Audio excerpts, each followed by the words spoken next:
China Chat. China Chat, China Chat, China Chat. China Chat with Greg Granger. China Chat. China Chat, China Chat with Greg Granger. China Chat. China Chat, China Chat. China Chat with Greg Granger.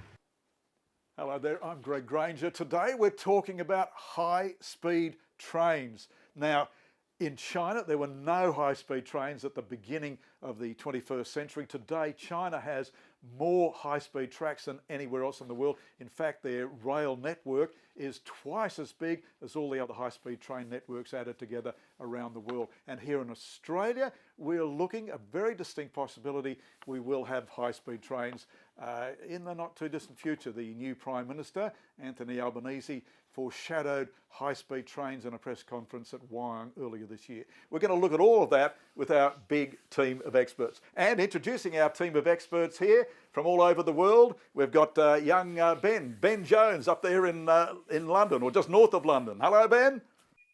Hello, Greg. How are you? Yeah, fantastic. And we've got a professor here at a university in Sydney, Daicho Sheng. Daicho, you're an expert in train tracks and the foundations for train tracks. So you're going to be bringing that expertise to us today. Hi, Greg. So thank you for that. We've got a train driver, somebody who knows the Australian train network superbly because he spent a career driving trains all over Australia, and that's young Tony Connors. Hello, Tony. Hi, Greg. Hi, mate. All the best. And then another Australian, it's going to be Stephen Gregg. Stephen has travelled all over China on just about every high-speed track there is in China. Nice to see you again. Yes. Well, thank you. Thank you, everybody. We're going to be taking comments from you throughout the next hour. We're going to be running some clips of various high-speed train experiences all over the world. But we're going to start with a question. I'm going to be asking you just how it is to travel on a high-speed train. All right, let's start with you. High-speed train travel is it's exceptional, really. It's like flying on the ground. It's comfortable. It's quick. It's convenient, and it's made a huge difference to millions of people all over the world. So, Ben, you're a train expert, journalist who covers trains all over the world. You write for CNN and many other prestigious publications. What appeals to you most about high-speed trains? I've always been fascinated by the technology of it, the pushing the boundaries of what's possible on with steel wheel on steel rail, I'm interested in all aspects of railways. So it's the social change it can bring, the economic benefits, as well as the hardware itself. Okay, we'll come back to you, Ben. Thanks for those insights. Let's talk to Stephen Gregg. Now, Stephen, you travel all over China, as I've mentioned, and how do you feel about high-speed trains? Look, I started going on trains in China back in 1991 when I first went to China to study Chinese. And they were called a green train, Tiepia. They're called a green sort of train. They were very, very slow, but they were comfortable. When the high-speed trains started, I first got on. I was very excited when I got my first ticket. I mean, I was like looking forward to it for so long. I'd been on the Shinkansen before I'd been to China, actually, which I enjoyed as well, all over Japan. But then getting on the first high-speed train in China, it was marvelous. And I just think it just felt smoother to me. It just felt fast, smooth, comfortable. You can walk around, you can go to the loo. You don't have to, walk down narrow aisles. You just feel like you're on the ground, but you're just really moving fast. But you can't feel that speed. When you're on there, you can see it. You can see everything rushing by you so fast, and you just feel like you're standing still, because you are. In a way, you're standing still in one spot as the world moves past you at over 300 kilometers an hour or more. Professor Daicho Sheng, can I ask you your experiences with high-speed trains? Yes, as Stephen mentioned, we're surprised how smooth, how stable when you're sitting in a high-speed train. That puts a lot of requirement on the foundation. It's not as the ordinary or regular train we're sitting on from Sydney to Newcastle, you feel the vibration. It's because it goes so fast. So the track must remain very straight and flat. So, Professor, let me ask you about your own experiences. Where have you travelled on these high-speed trains? I did travel in Japan, in France, and a lot in China since 2012. In China, I traveled in Shinkansen long before that. So, wow. Now, finally, Tony Connors, expert veteran train driver. Now, Tony, I don't believe you've actually travelled on a high-speed train, but you have trained so many train drivers that would go on to become high-speed train drivers. Yeah, that's correct, Greg. I've trained many a man to do that and all types of locomotives. The fastest train I've been on is the XPT, which has only travelled at 160 k's an hour. So 160 k's an hour, and of course the high-speed trains will do twice that, 300 plus, 320. You're really zipping along there. That's right. It'd be something special for sure. But you'd have to have a decent track to do that on, you know. So talking about tracks, we're going to go back on your track record a little bit in this program.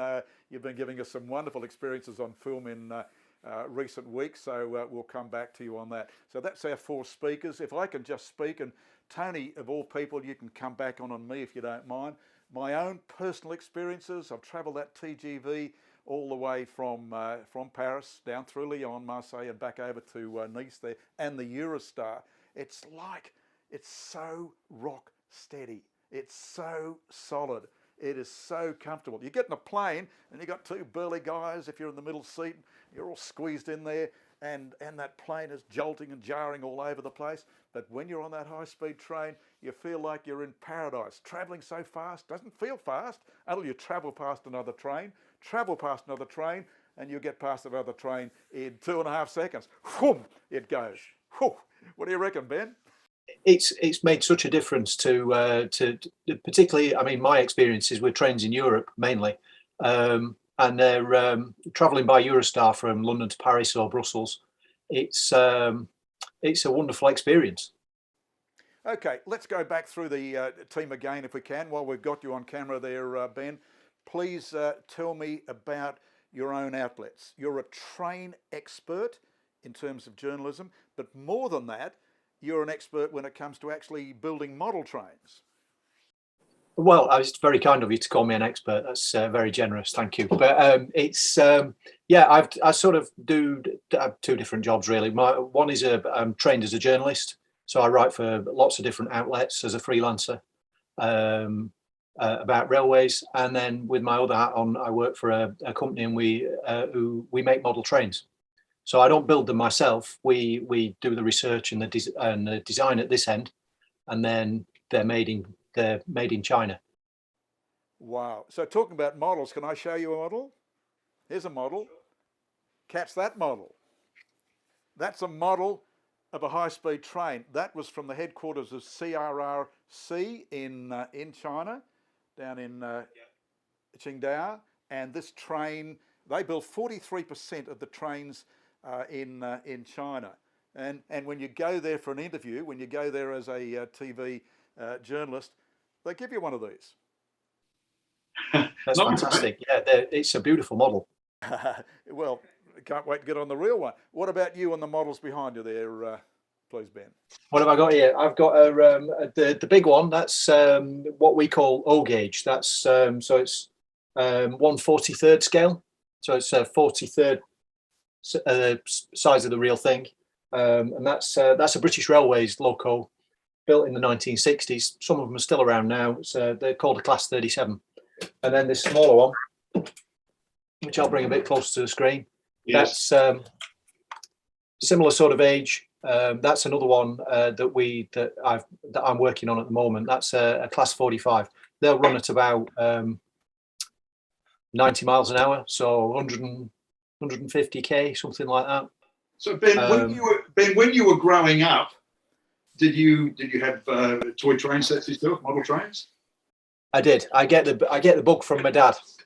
He had train sets as a kid, yes. And he passed it on to me. So I've never really known anything else. So it's absolutely wonderful that you can take that passion that you obviously have for trains, models and real things, and make a career out of it. Absolutely. It's better than working for a living. Let's switch to Daicho Cheng. Professor, tell me please your background when it comes to trains. It goes back to how fast when we run high-speed train. Just before I say, I'd like to clarify a concept. We say faster train. Faster train is usually about up to 100 kilometers per hour. High speed is usually 200 to 300 or even above. So my background is I'm a civil geotechnical engineer. So I got involved in the National Laboratory for high-speed train construction from 2012 to look at foundation problems for high-speed train. The high serious problems in China. For example, from the line from Dalian to Harbin, Stephen may have traveled. If you have traveled that line, you will realize that train runs on two speeds. Used to be run on two speeds. One is a winter speed. It's about 200 kilometers per hour. And then there's a summer speed, which is 300 kilometers per hour. And then they sell the ticket for two different prices. It's because the foundation problem. So, as I understand it, your headquarters there at the University of Technology in Sydney, right in the heart of Sydney. You've got a team of experts. You do your research here in Sydney, but you travel all over the world. As I understand it, you give lectures in Europe, in France, in Germany, but also in China. Your expertise is about the foundations of rail, of high-speed rail, is revered all around the world. Yes, we do have a UTS Transport Research Center, which is led by Professor Budima Inchorandra. He's heavily engaged with all the railway industry, including Australia Railway Transportation Association, Transport New South Wales. We look at all sorts of foundation problems related to railway. So it's a big center with more than 20 academic staff. It's important. It's important you get a solid foundation for those high-speed rail tracks. Otherwise, you're going to have shiver and shake and possible derailments. That's one of the challenge with high-speed train. Basically, you have to fill lower ground. You have to cut the high ground. You make tunnels. You make embankment to make sure the tracks are on very flat and straight foundation so that we can maintain a high speed. So you can't have corners. I think the current New South Wales government is talking about a faster train. They just cut the corners. That's not necessarily high-speed train. High-speed train, the track must be flat and straight so that we can run a very decent speed, more than 250 kilometers per hour. So thank you for that. We're going to come back to the Australian situation. I want to run through the country, starting with Japan and the king of high-speed train being China. But let's talk to Tony. Tony Connors, train driver. You have been a train driver all your life. You've got trains in your blood. Yeah, that's correct, Greg. And I've been there for 40 years, mate. Done a lot of kilometres over a lot of track. So you were one of the last drivers of steam trains in Australia. Yeah, that's correct. I've done the last school on steam, and I finished driving steam on 1972. I think it finished in 1973 altogether, steam, in New South Wales. Tony, let me ask you this question. I never quite understand how a train driver has the faith in another team of people to make sure you're on track. How do you get that confidence? Well, you got to have confidence because you actually see the people working on the track through the day and even through the night sometimes. So you've got to put your faith in that forefoot you're running on to keep going and not have a derailment. So people out there are working hard to keep that happening, you know. Wow, that's a huge, huge leap of faith for me to be sitting there blind, not knowing where they're going to switch you, and you've just got to follow what they've switched you to. That's right. And yeah, with the control officers, it's a big program, and you just put your faith in all that. Tony, we were filming you the other week north of Sydney. You were driving an historic train, a 100-year-old train, and I asked you, have you got trains in your blood? And your answer? That's correct. Yeah, I've got all those years, and my father and grandfather are in that too, and that's part of the family, a big family project, and steam and diesels are two different things, and one's better than the other, you know. And you've gone and bought a house now. Your house sits overlooking the train track, the main Sydney to Brisbane train track. That's correct, on the North Coast line. I can actually sit on my back around and watch them all go past. Thanks, Tony. Stephen Gregg. Stephen, tell me, please, about your experiences. You're a wine seller. You sell wine. I was, yeah. The last trip, I worked for a company in Australia. I don't have to give a plug. It was Swan Creek, Swan Wine Group, and my job was to travel half a year in China, doing on-stage introductions to their brand or our brand. So I traveled 6 months a year in China, and then I had 6 months a year back in Australia selling to people like Dan Murphy's and our other liquor retailers here, going to our winery down in Barossa Valley, which was hard to take. So I used to drink wine as a profession. Yeah, so I traveled half a year in China. Now, I used to do lots of airplane travel, but I requested specifically if I could go on the high-speed train to please put me on the high-speed train. Why?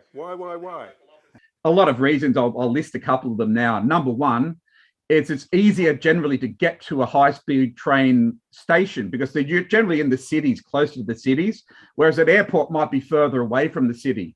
So you have to travel. Number two is it's quicker to get on and it's quicker to get off. What's the longest you've ever travelled on a train in China? Almost 24 I think the longest trip I did was around nine hours or 10 hours. Yeah, we had to change a train in the middle. So I went from north of Shanghai right down into down to Chongqing. So Stephen, tell me this: you're a salesman, aren't you? You're a salesman. Marketing now, in marketing, in sales and marketing, yeah. Well, I got to tell you, you're doing a fine job of selling high-speed trains. Look, I don't need to sell them; they sell themselves. You jump on one and have a try for yourself because high-speed trains are the way to go. I'm actually, Tony, my grandfather was a train driver up in the Hunter Valley. He drove early coal trains from Kurri Kurri. He was in Kurri Kurri up to the mines. So my grandfather, Bill Gregg, was a train driver. So I have some trains in my blood too.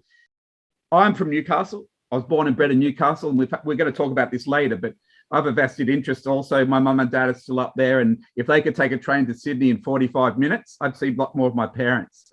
Okay, let's look at what's happening around the world with high-speed trains. We're going to start in Japan. Ben, help me here with information because the first high-speed trains started there in Japan, the famous bullet train. That's right, yeah. The bullet trains the line between Tokyo and Osaka opened in 1964, just after the Tokyo hosted the Olympics. And it revolutionized intercity travel in Japan. And so not only did they start that, they're also the Japanese also developing Maglev trains right now. They're spending an absolute fortune on building Maglev line between Tokyo and Osaka, because that's the busiest intercity corridor in Japan, the two biggest cities. And Maglev it can operate because there's no friction. The magnets levitate the train vehicles above the guideway. They can operate at much higher speeds. The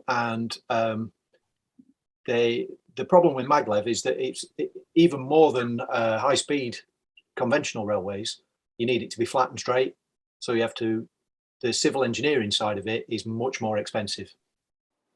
Well, thank you for that. You mentioned the route from Tokyo to Osaka.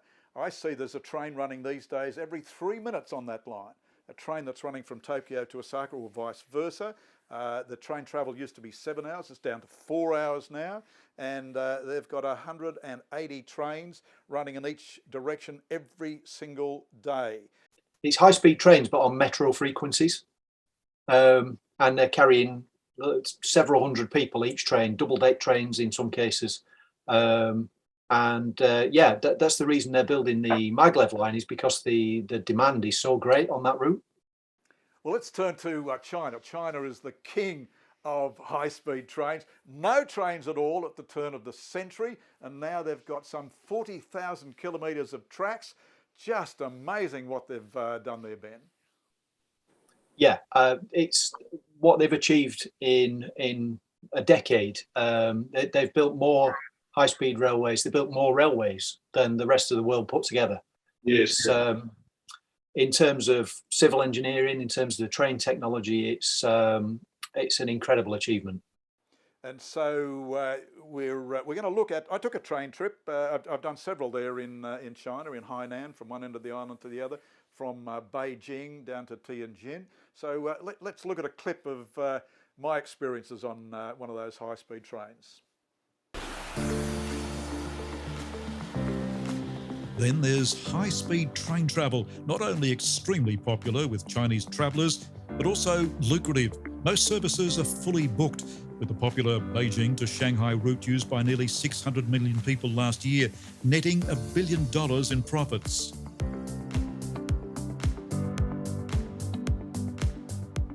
With 1.4 billion people to transport, the high-speed rail network here in China is by far the biggest in the world. Right now we're flashing between Beijing and Shanghai at speeds of over 300 kilometres an hour.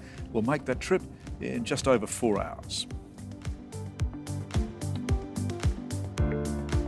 The new Beijing-Shanghai trains are known as Fuxing, or rejuvenation, and are capable of speeds of up to 400 kilometres an hour, making the train the fastest in the world.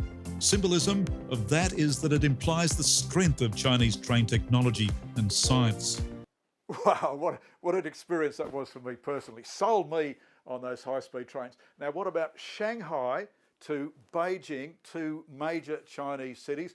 And they are running, I had to double check, triple check these figures, 600,000 passengers a day running between those two cities. Just staggering, Ben. It's incredible. I mean, obviously China is the world's most populous country, but you've got these city regions that that China's trying to create, sort of economic powerhouses. And the high-speed trains are essential to creating those and to linking each one. So that, yeah, they're only going to get busier. And so you look at the population. Now, you're in Lincolnshire. You can catch a train, can you not? 1 hour from Lincolnshire down to London. That's pretty good going already at this time. Yeah, I mean, we're very lucky. I live just over 100 miles north of London, and our trains, they run at 200 kilometres an hour. But we can be in London in just over an hour. I looked up the population of Lincolnshire there. You're looking at some 700,000 people in Lincolnshire. Sounds about right. Yeah. It's quite a rural county. So switch that back to China, and we've just mentioned we're carrying 600,000 people from Shanghai to Beijing or back. What the Chinese are doing is carrying just about all the population of your shire in one day, every day. Yeah, it's just of a different magnitude to what we're used to in Europe. Okay, let's switch back to Stephen Gregg, who has travelled on a train that's of even higher speed, the Maglev. You've travelled on that between Shanghai Airport and the city. I always used to get a taxi. I thought I had my own little car. The taxi would pick you up. They'd drop me right to the door.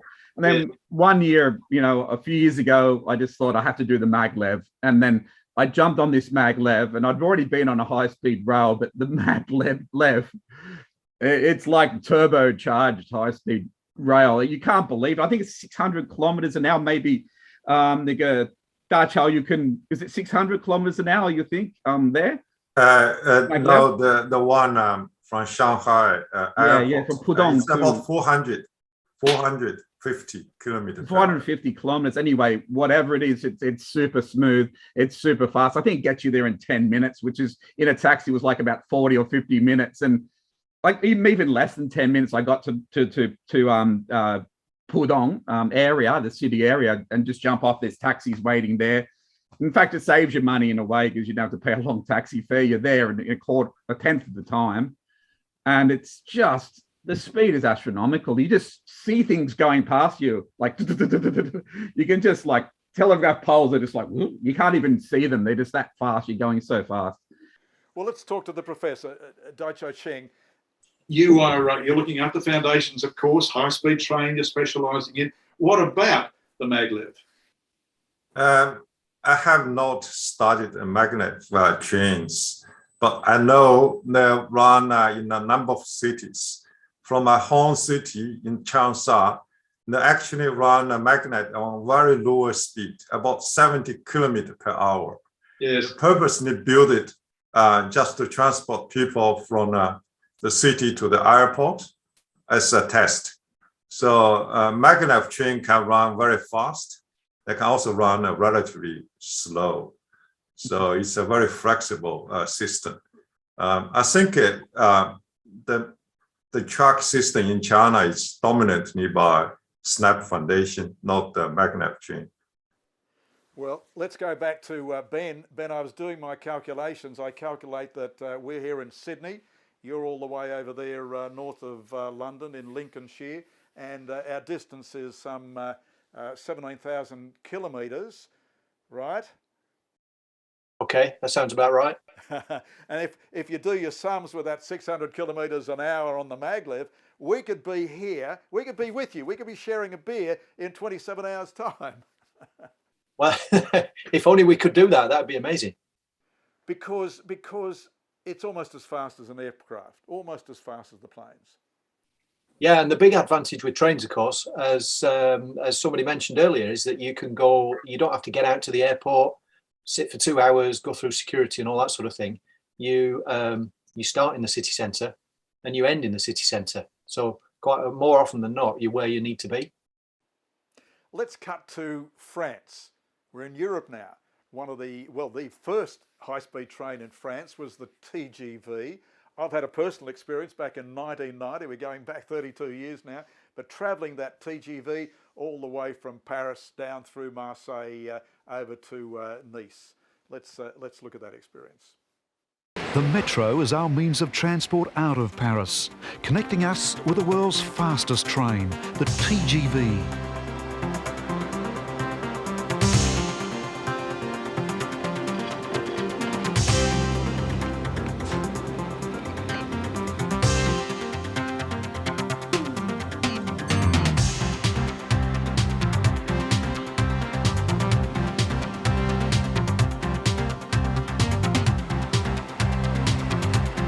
Within minutes, our TGV is powering along at 270 kilometres an hour. Our destination, the south of France.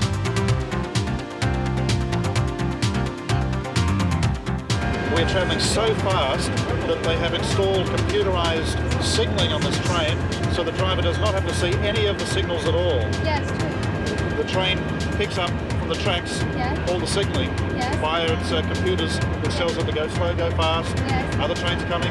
Yes. Most amazing.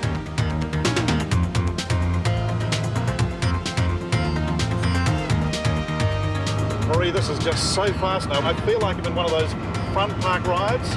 And here comes another train, another TGV.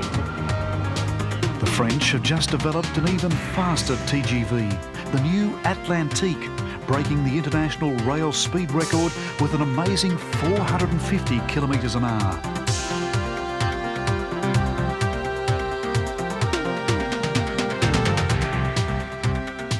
The TGV is typical of the perfection the French are so renowned for.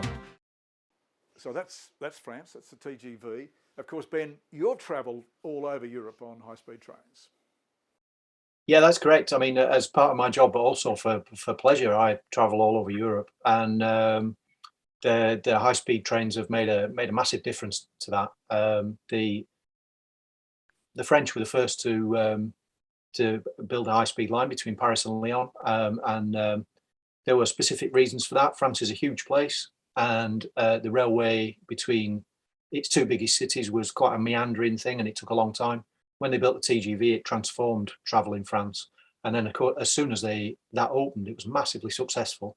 Other cities in France were banging on the door saying, "We want this as well," and other countries immediately saw the success of that, and it's the network has over the last 40 years now has gradually spread, and it reaches out to London, to Amsterdam, to Munich and Cologne, and Madrid, Barcelona. You know, you can get high-speed trains to many of the major cities across Europe now. And of course the Eurostar running from Paris up to London. Now here's a photograph of you, Ben, up in the cabin of the Eurostar. How do you get up there? My job, I'm very fortunate. My job allows me to do things that gets me into places that money can't buy sometimes. I did a press trip from London to Brussels, and it was connecting with the launch of the Eurostar to Amsterdam. And I got a ride up front on the Eurostar into Brussels, which was a real bucket list sort of thing to do. So there in England right now, Ben, you've got the high-speed train 2 that's being constructed right now from London up to Birmingham? Yeah, that's correct. The phase 1 runs from London to Birmingham, which is tradition, I guess, like Sydney to Newcastle in Australia. It's your busiest intercity corridor. There's a huge amount of traffic on there. I mean, dating right back to the days of canals and turnpike roads. That was the route that was always built first because it's the busiest link, and we followed it with motorways and railways. And now with high speed 2, it's about creating this enormous extra capacity on this busy route. Ben, I'm perplexed about the United States, arguably, by them at least, the most progressive country in the world, and yet we're not seeing high-speed trains there apart from one being built right now in California. Yeah, that's correct. There's a couple of schemes. There's California, and there's also another a privately backed scheme in Texas, where they want to build sort of European style or Japanese style bullet train high-speed railways. Railways in the United States are dominated by freight, and so the freight companies, the freight railroads call the shots, and that has a big influence on what can be done. Okay, well, let's come back to our home country, Australia. Things are starting to stir here in Australia. Here's our new Prime Minister, Anthony Albanese, making an announcement on January 2 up at Wyong Railway Station about a high-speed train, possible from Newcastle all the way down to Sydney. Let's look at his announcement. And if I'm elected Prime Minister, I want ours to be the first government that actually gets work underway on high-speed rail. My vision is for high-speed rail that runs from Brisbane to Melbourne, creating jobs and connecting communities up and down the east coast of Australia, overcoming the tyranny of distance that's held regions back. We've already outlined how our new high-speed rail authority will kickstart this nation-building project by updating the business case and building on Labor's work from when we were last in government. The incoming Abbott government cut the funding for the high-speed rail authority in their 2014 budget, walked away from any visionary project. And today I'm proud to announce that under our Labor government, the high-speed rail authority will make the corridor from Newcastle to Sydney, which includes stops at the Central Coast, our first priority. So that was the future Prime Minister before he became PM back in January there. But interestingly, the coalition in their budget in March here in Australia made a commitment of $1 billion for a high-speed rail authority, all part of the National Fast Rail Agency. Now, if anybody knows that line between Newcastle and Sydney, it's our very own Tony Connors. Tell us about the way the line is at the moment, that you travel so many hundreds of times, Tony. Yeah, the tracks, it's not built for high speed, which we've just been talking about, which is fabulous to hear. But it's there's a lot of small curves down to 60, up to 80 k's. There's only a few places in some parts where you can do 160 kilometres an hour. So to build the track, it has to be a lot of work done on it to reach that speed of high speed. So we've heard the experts here to say today that for these high-speed trains and maglevs, we're going to need straight track. Less curves, maybe a whole new track somewhere. I don't know how they're going to do that, but that's what's got to happen. There's got to be less curves because you can't run a high-speed train on the curvage that we have already. So you're saying that, so Tony, you're saying the terrain at the moment, we know the mountains running down to the Hawkesbury River, we know the problems with the terrain at the moment. Wouldn't we just tunnel away there, build a beautiful straight tunnel? Oh, maybe you could, but there's a lot of mountains to go through and rivers and all that sort of stuff. It'd take a lot of doing. I don't know if you could do that in 4 years, which they reckon they're going to try and do, but maybe they could. They've got the machinery to do it. Years ago, they didn't have that. So you've been researching the announcements here in Australia today. You're saying that in 2 years' time, work could commence and take 4 years. Is that your reading? Yeah, that's correct. I think it's 2024 and it's going to finish in 2028. So hopefully that happens. But it'd be special if it did, you know. And when they launch that first train, you're going to come on a travel trip with me, Tony? I hope so. Yeah, it'd be really good. I'll tell you I won't be driving it, but it'd be good to be having a ride on it, put it that way, yeah.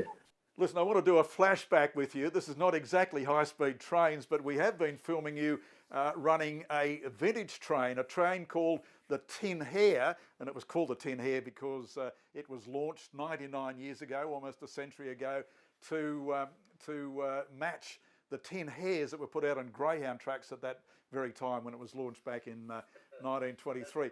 Yeah, so let's take a clip of you taking us on a journey on that beautiful old historic train.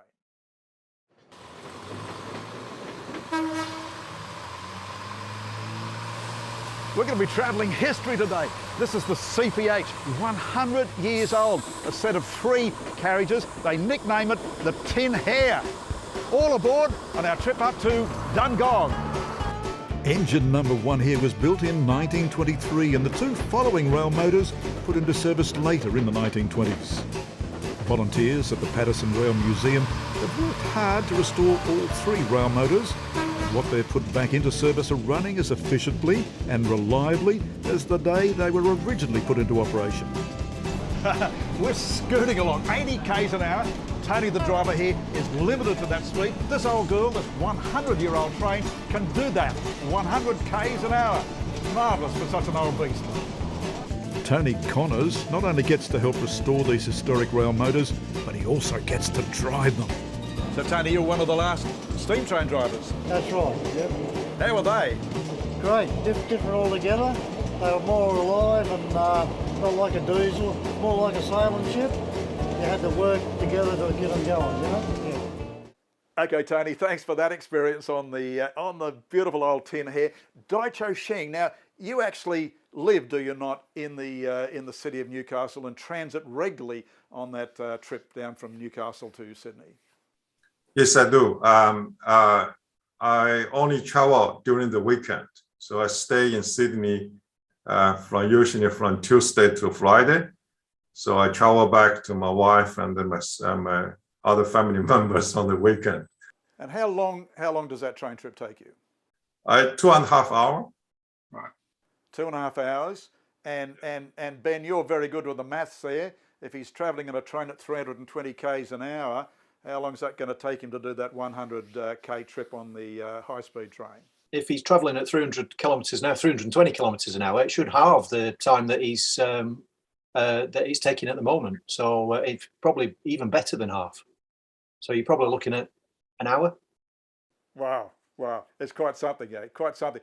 Now this is leading us to a very interesting point, and I want to cut back to China, and I want to look at a train construction plant we went to there, the plant that builds those beautiful high-speed trains at CRRC.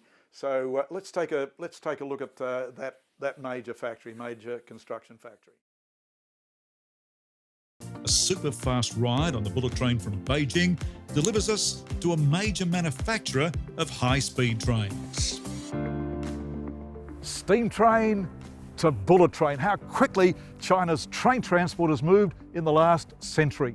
We're in the port city of Qingdao at a train maker that produces almost 50% of China's modern trains. This is the headquarters of CRRC Qingdao Shifang, set up almost 120 years ago by German investors. With a workforce of 12,000 and producing more than 208 carriage trains every year, company general manager Ma Yongshang is proud they're one of China's big four train makers. Now there's quite something, Stephen, if you've been travelling on high-speed trains all over China, chances are that one of those trains or many of those trains were built by CRRC. Yeah, well, I just can't believe it, how far China's come in such a short time, and to have 40,000 kilometres under a network in China under high-speed rail is just, it's stunning. It's I know what high-speed rail does to the economy. I work in business and I know about numbers as well. And I know that it moves people from city to city. So you can visit anybody anywhere in China, virtually anywhere now, in major capital cities on a high-speed rail network. And it's not like Australia where we've got 7 or 8 big cities. China's got thousands of large cities, as big as Sydney, all over the country, and people just move around with ease and comfort and safety on this network. I mean, I was even paid to go to China to do a program for the Chinese Renmin newspaper in China. So their internet site. So I was paid to go to Fuzhou and go from Hefei and down to Fuzhou on a train, and we stopped all the way as a promotion. And it was just the most wonderful trip, and it opens up the long train trips, open up all these little towns you'd never see before, because they'll go on routes where they need to build a new line. And then as the new line goes in, they'll stop in little towns and little prefectures and little areas where they've never had tourism before.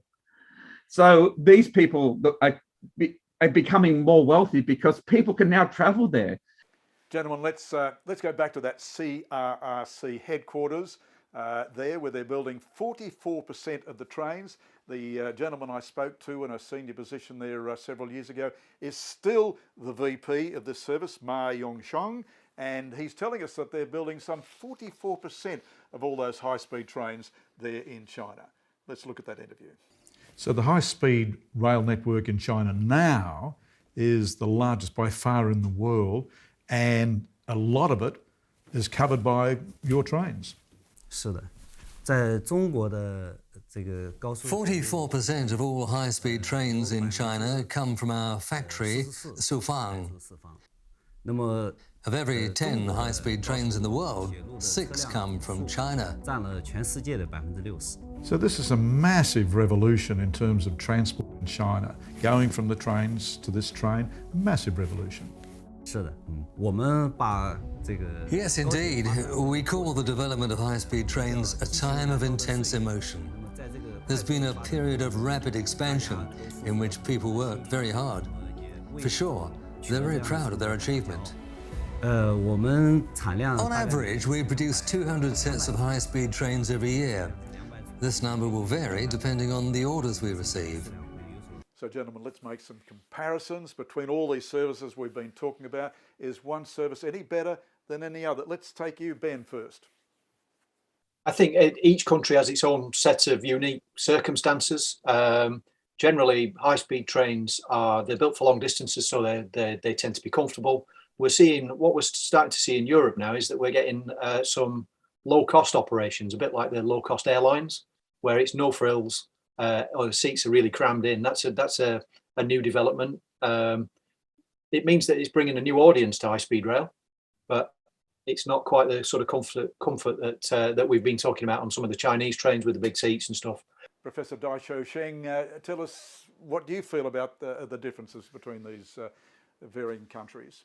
I think if I look at Australia, I think it's a big country, but most of us resides along the coastal line. So we just need one line to connect all the capital cities. It's not as in China, you have to build multiple lines, or in UK or in France. And that's an advantage for us. Of course, you mentioned the train, but the train we can manufacture here or import from Japan, China, or France. But you know what? The 70% of the cost building high-speed train is related to the ground. You have to do tunneling, you have to do embankment, cut the slopes.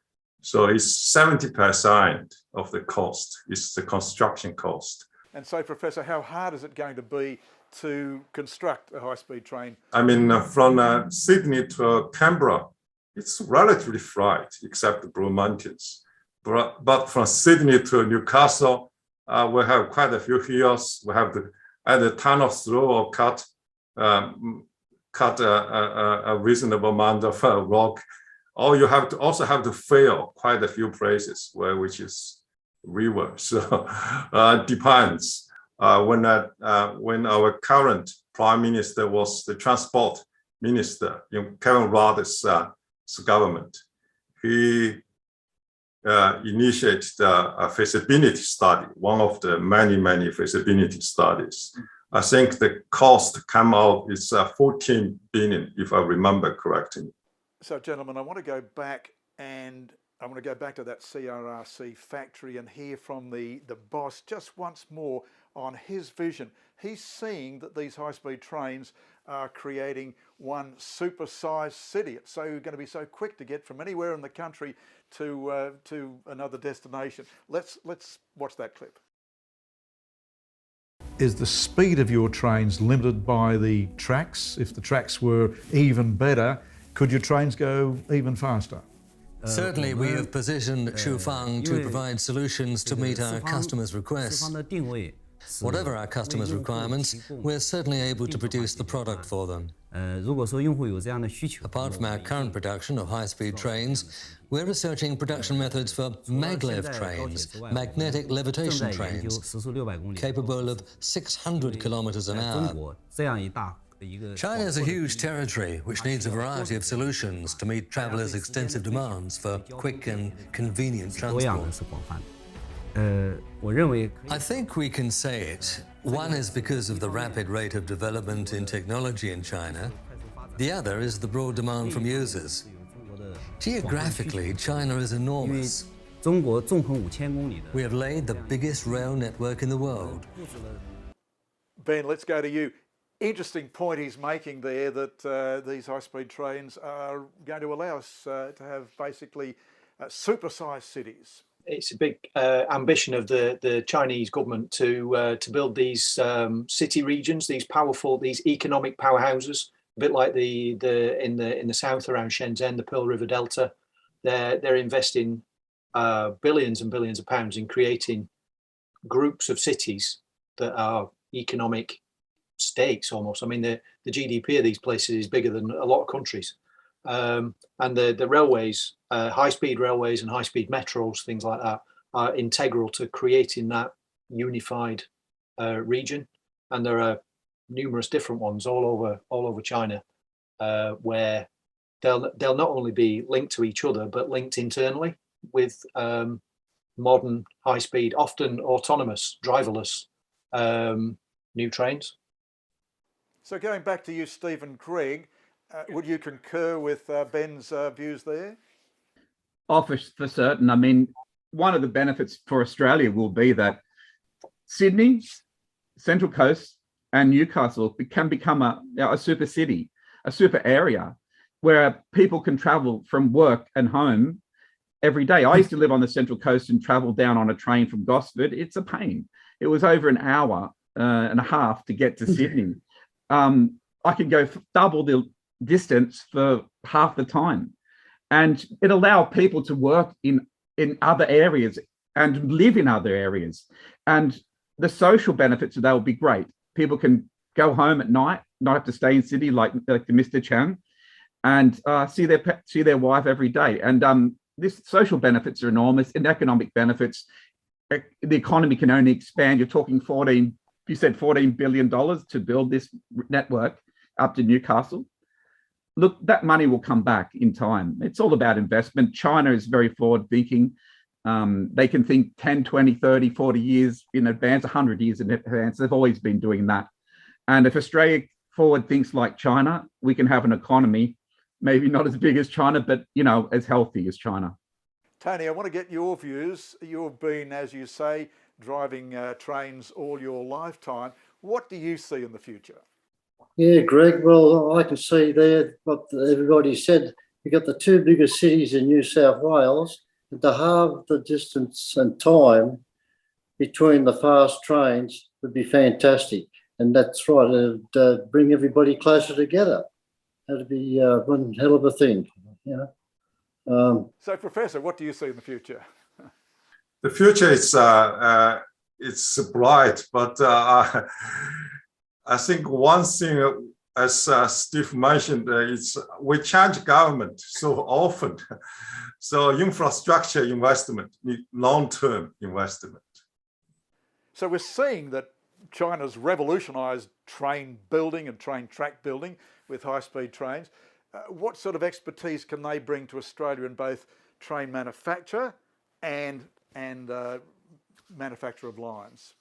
For example, in my field, there's no, all my research related to high-speed rail in extreme conditions, cold regions, highland.